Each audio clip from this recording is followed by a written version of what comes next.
전직 국민의힘 비대위원인데 제가 어제 밤사이에 제일 많이 들었던 얘기 중에 네. 직간접적으로 네. 야 국민의힘 비대위가 누가 비대위로 한동훈 대표 체제 바뀌고 비대위가 뭐 이런 얘기 있던데 들으신 거 있어요?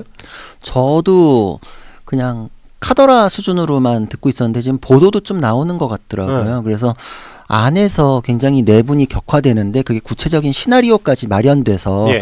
최고위원 중에 누구를 설득해서 뭐 4인 정도 사퇴하면은 지도부가 붕괴되잖아요.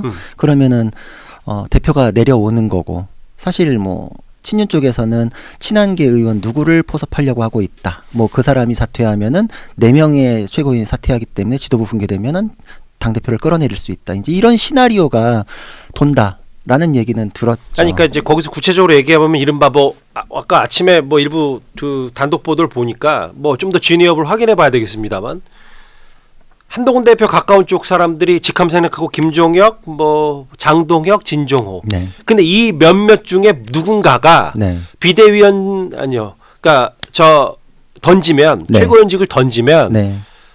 지금 국민의힘의 절대 다수, 그러니까 대다수를 차지하고 있는 친윤들이 뭔가 이걸 할 수 있다 이런 얘기인 거예요? 그렇죠. 왜냐하면 지도부가 붕괴된 상태면은 원내대표한테로 전권이 넘어가거든요. 이제 그런 방식을 통해서 당의 운영권을 갖고 그러고 나서는 퇴진에 대한 시나리오는 최대한 끌고 버틴다. 그러고 나서 뭐 임기단축 개헌으로까지 이어지는 시간을 벌겠다. 그러면 오히려 탄핵은 더 쉽게 막을 수 있다. 지도부 붕괴된 것도 봤는데 친한계는 완전히 와해되고 친한계가 독자적으로 뭐 탄핵에 대해서 구심점도 잃었는데 표결을 통해서 친윤계를 뭐 압박하거나 이런 거는 불가능할 것이다. 뭐 이런 시나리오까지가 서 있다. 뭐 이런 이제 얘기들이 있긴 있어요. 근데 저는 사실 뭐 국민의 한 사람으로서도 그렇고 여권에서 질서 있는 퇴진에 대한 얘기를 했으면서 예. 당 내부도 질서가 없으면 질서 있는 퇴진에 대한 로드맵이 국민들께 뭐 내세울 수도 없겠지만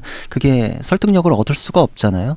내부에서 이런 식으로 해놓고서 대통령을 질서 있는 퇴진으로 뭐 잘 모시겠다 이런 얘기를 할 수가 있을까? 아 이제 그런 수순이 돼버리면은 국민의 신뢰를 완전히 잃게 되지 않을까? 오히려 그때는 저는 걱정했던 거는 민주당이 지금 탄핵을 밀어붙이는 거는 예. 탄핵이 되고 나면 결국은 옛날에 새누리당처럼 분열에 이르게 하고 보수가 괴멸되고 그러고 나서는 다시 또 그걸 이용해서 니네는 국민들로부터 탄핵당한 세력이다. 이제 이렇게 낙인을 찍으려는 이제 그런 계획이 있다고 봤거든요. 그래서 탄핵에 대해서만큼은 안 된다. 이거는 여권 보수 진영 전체가 뭐 다 분열로 인해서 공멸한다. 이제 이런 걱정들이 많았을 텐데 지금 방금 나눴던 지도부 붕괴이은 뭐 시간 끌기 이것도 마찬가지로 탄핵만큼이나 이제 국민들로부터 비슷한 정도의 외면을 받게 되지 않을까.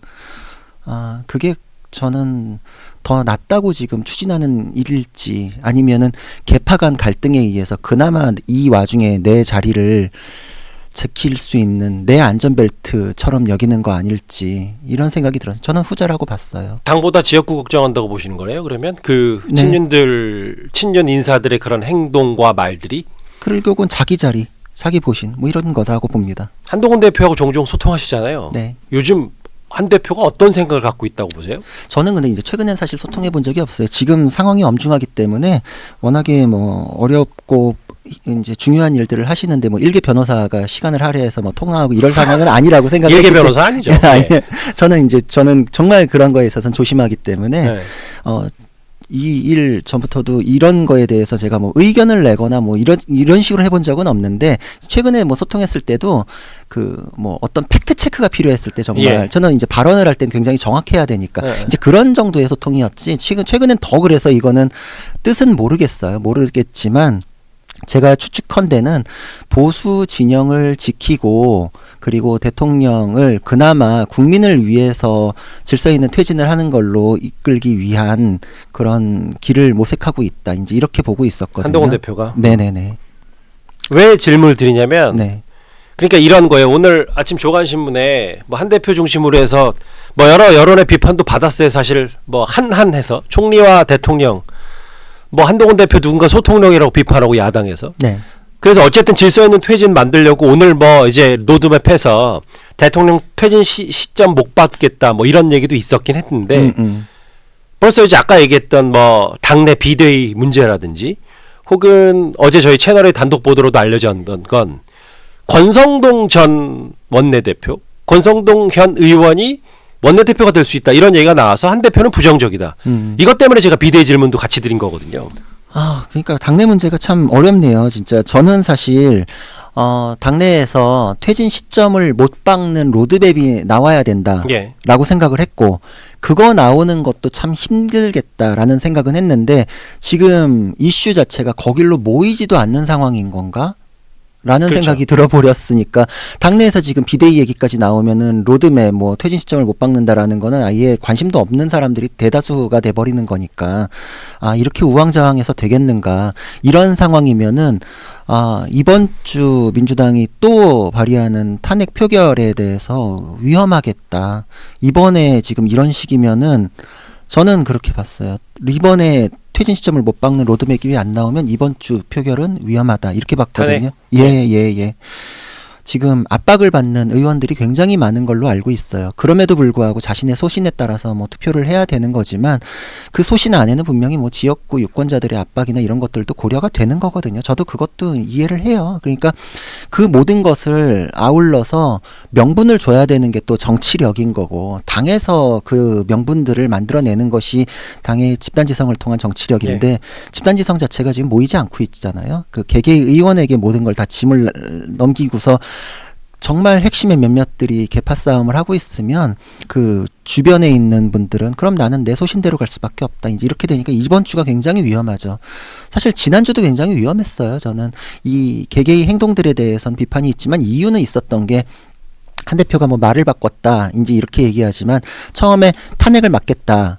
라고 했잖아요. 그러다가 다시 또 직무정지가 필요하다. 예. 그때 이제 직무정지라고 얘기했지 탄핵이라고 얘기 안 했잖아요. 저는 이제 그때도 단어를 굉장히 섬세하게 쓰셨다 이렇게 생각을 했어요. 그래서 저게 내심에 이제 노림수가 있으시구나 이렇게 생각했는데 아니나 다를까 그걸 지렛대로 삼아서 윤 대통령과 만나고 그래서 직무정지를 이끌어냈잖아요. 그게 왜냐하면 당 전체가 같이 이 모든 여론과 민주당이 주도하는 그 선동 뭐 이런 예. 것들과 버무려져 가지고 맞고 틀리고를 따질 수 없는 상황으로 그냥 휩쓸려 내려갈 상황이었어요. 근데 지난주에 그 한 고비를 넘은 건데 이번 주에 한 번 그 숨고르기라고 있을 때 지금 당내에서는 딴 생각을 하고 있는 사람들이 있었구나. 이거는 수습의 방점을 찍어야 되고 미국 정치에서 항상 그래요. 모든 문 뒤에는 다이너마이트가 있다 그러거든요. 정치가 언제나 뭐 열었을 때 막 꽃길만 열리기를 어떻게 바래요. 항상 다이너마이트가 있지만 어떻게 제거하고 위험을 수습하고 넘어가는지 그게 정치고 그게 정치력이잖아요. 물론 이거는 안에 이 개파 싸움에 대해서 저도 굉장히 정말 마음이 아프고 예. 정말 한심하다는 생각도 들지만 그거를 극복하는 거 역시도 정치력이죠. 한동훈 대표에게 또 주어진 정치력이라고 생각을 해요. 이것마저도 수습을 해야 된다. 그것이 또 대표로서의 정치력일 것이다. 이렇게 생각을 합니다. 김근식 교수가 뭐라 그랬냐면 한동훈 대표가 모진배 다 맞고 덤탱이 쓰고 있다고 했는데 그 말 동의하세요? 그런 가능성은 있죠. 근데 누구나 뭐 유명만큼의 악명이 있고 왕관만큼의 무게를 또 견뎌야 되는 것들이 있잖아요. 책임을 져야 되는 상황인 거는 맞아요. 어쩔 수 없어요. 저는 그거에 대해서는 뭐 그런 표현이 맞다고는 생각하지만 그런 감정적인 말 가지고서 수습할 수 있는 것도 아니고 그것만 가지고서 이 사태가 국민들의 모든 동의를 얻어낼 수 있는 상황도 아니다. 굉장히 엄중하기 때문에 뭐 어려운 일을 하고 토사구팽을 하려는 세력들도 분명히 있겠죠. 그것들을 또 국민들께서 지켜보고 계시고 하지만 그러면서도 예. 국민들께서 선뜻 나는 그럼 한동훈을 지지해서 한동훈 안대로 풀겠다라고 할 때는 구체적으로 로드맵이 나오는 것까지 끌어내는 것까지 있어야만 안에서의 이 분열도 정리할 수 있다. 오늘 로드맵 나오면 그 질서 있는 퇴진 어느 정도 못 박을 거라고 보세요? 벌써 지금 김영현 전 장관 구속 가능성 높아지고 네.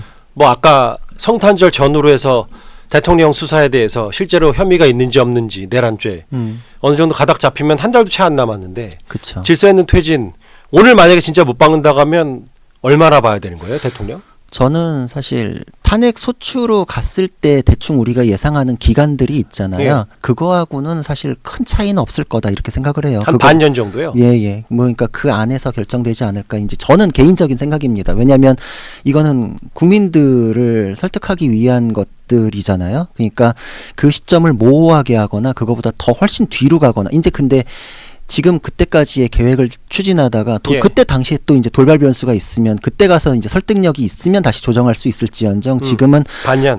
왜냐하면 더 뒤로 갔을 때는 그게 아무에게도 받아들여지지 않고 민주당의 공세가 또 이제 더 거세지고 이제 이럴 수 있으니까 그런 거를 막고 이것이 대안으로 자리 잡을 수 있게끔 하는 정도의 내용이어야 한다 이런 생각을 해요. 근데 이제 이거잖아요. 뭐 야당 말 여당 말 다 각자의 공방이긴 한데 야당은 즉시 하야 아니면 탄핵 받아라. 근데 지금 6개월 뭐 탄핵이랑 얼추 시간표는 비슷하다. 네. 그럼 그때까지의 어제만 해도 국방부 군통수권은 대통령이 있다고 했고 대통령 인사권 행사하고 있는데 그 만약에 권력 공백기를 질서 있는 퇴진했을 때 그 공백기를 한 대표나 한덕수 총리가 어떻게 외울지 혹은 한 대표가 지금 보신 대로 대통령 거치 고민하고 있는데 만약에 구자룡 변호사 말도 표현하면 뒤에서는 지금 뭐 한 대표 차기 대통령 나가지 말라는 약속을 해야 밀어줄 거다. 혹은 비대위 가라. 당신 개개인 사적 당 내에서도 이러고 있고 대통령 거치도 뭔가 대통령도 지금 약속 제대로 안 할 것 같은데 오늘 딱 반년을 못 박는다고 해서 그게 여론을 설득할 수 있을까요? 저는 이게 그래서 그 탄핵만이 답이다라는 것부터 하나하나 풀어가면서 이제 반박을 해야 된다 이렇게 생각을 해요. 헌법에 탄핵이 있잖냐, 탄핵만이 답이다라고 하는 건 민주당 주장이고 탄핵이라는 거는 비상적 수단이고 굉장히 예외적으로만 쓰게 돼 있거든요. 역사적으로도 그렇고 비교법적으로도 그렇고 탄핵이란 제도는 대통령제의 원조인 미국에도 있어요. 다른 나라에도 쭉 있어요. 근데 탄핵이 이 정도로 남발되느냐? 그렇지 않거든요. 심지어 빌 클린턴이나 닉슨에 대해서는 탄핵 소추가 실제로 뭐 발의가 되기도 했었고 그 위기에서 닉슨 대통령은 여야 모두 탄핵한다라고 했을 때 사임을 선택하니까 사임이 됐어요. 심지어는 탄핵을 하면 그냥 통과될 상황인데도 사임을 하겠다고 하니까 여야에서는 그 혐의에 대해서 사면을 약속해 주기까지도 했거든요. 그게 왜 그러냐. 헌법 조항은 100여 개밖에 안 돼요. 그 100여 개가 있는 이외의 조항은 정치의 영역으로 열어준 거거든요. 근데 헌법 조항이 있으니까 이걸로만 가능하다라는 거는 정치를 포기하고 자기가 유리한 그 근거를 써가지고서 지렛대 삼아서 공격용으로 쓰는 건데 미국이라고 탄핵 조항이 없었나요? 있는데도 불구하고 정치의 영역으로 열어줬던 건 국가와 국민의 이익을 위해서였던 그러니까 거죠. 좋은 말씀인데 제 말은 한 대표가 오히려 지금 상황에선 탄핵을 오히려 받는 게 낫지 않냐라는 여당 내부 얘기도 있어서 왜냐하면 반년을 오늘 만약에 로드맵을 찬다고 했을 때 그럼 6개월 동안 아까 말씀드렸던 공백기간 그거 어떻게 할 거냐 그러면 한 대표 입장에서 그 공백기간을 메우려고 하는데 대통령도 뭔가 통제가 잘 안 되는 것 같고 그럴 바에야 뭐 그리고 지금 뭐 비대위 차원에서 계속 당에서 흔드니 탄핵은 탄핵대로 가고 한 대표가 깔끔히 다시 시작해서 그게 뭐 차기 무슨 뭘 노리든 아니면 절차대로 한 다음에 여러 논란의 소지 없이 본인은 또 본인 당을 이끌고 이런 얘기가 여권에서 있기 때문에 제가 추가 질문을 드린 거거든요. 근데 저는 그래요. 과거에 탄핵이 되면 탄핵으로 인해서 당 내부가 그리고 지지층이 완전히 두 쪽이 나버리잖아요. 그리고 탄핵이라는 거는 결국은 타의에 의해서 파면이 되는 것이기 때문에 권력을 뺏겼다라는 지지층의 그런 그 뭐 상실감이나 이런 것들이 그 당시에는 집회 과정에서 사망자로까지 나왔던 것을 우리가 경험으로 알고 있잖아요. 근데 그거하고 거의 같지만 정치적으로 대통령이 내가 이런 계획하에 나가겠다라고 했을 때는 그거는 본인의 결정이고 그것이 본인이 보수층에 대해서 설득을 할 수 있는 그런 장점이 있으니까 제가 아까 얘기했던 것도 그래요. 제도가 있지만 그 제도보다 그 제도를 거의 같이 구현하면서 설득할 수 있는 정치적인 결단이 알겠습니다. 있다면 그게 더 우선할 수 있다라는 것이죠.